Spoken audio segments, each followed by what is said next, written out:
Thank you. So I speak here today as a committed European, and I listen with absolute, I deplore what's been said in our name. Actually, I have to tell you, as a woman, as a mother, and as an independent TD.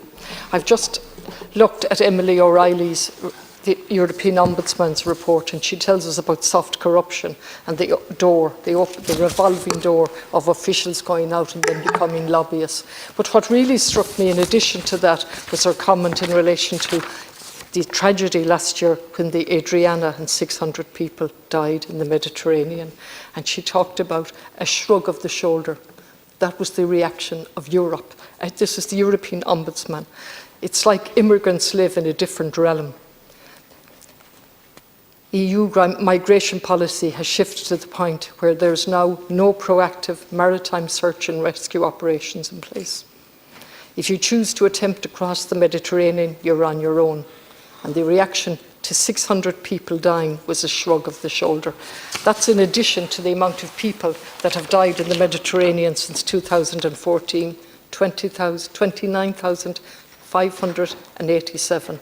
And a High Commissioner tells us that Europe is a garden. We have built a garden, he said, and everything outside is a jungle. And we're here today for a Europe that put more emphasis on a strategic compass and lost the whole idea of what a moral compass is. They have no idea what morality is. And I see a statement in our name from our ambassador joining in with the other European ambassadors in a joint statement which reiterates what van der Leyen said on October the 13th, 2023. And they reiterate that rather than learning from it. We stand in solidarity with Israel.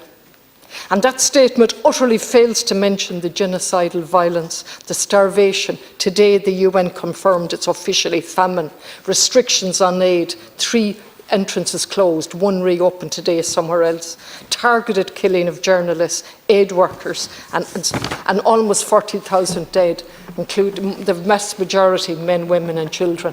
And we stand here today and listen to you telling us this is a peace. Well, your Taoiseach and your Taoiseach has repeatedly told us it's a peace process.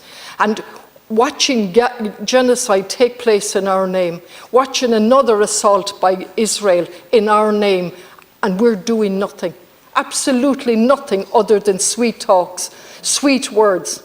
There are many, many things we could do. The least amount what we could do is recognise Palestine. The second thing is to stop the EU trade agreement. The third is to call to stop now, not wait for Europe. Europe are showing no leadership. They're standing in solidarity with Israel. And stop the arms going to Israel from Europe, making a fortune, profit out of the slaughter and genocide of people.